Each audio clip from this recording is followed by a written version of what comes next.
Hello, good morning Philippines. Papunta kami ng Baguio. Yung bus namin ay napakaganda. Silent siya sa biyahe. Complete with accessories.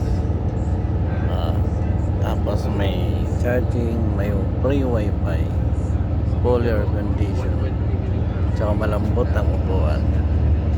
Sulit. There's my honey.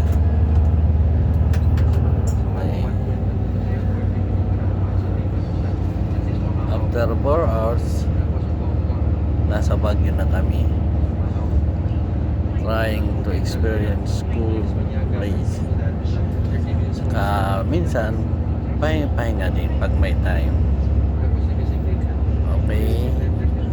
Balik na lang tayo sa ating pag-vlog pag nandun na tayo. Bye-bye!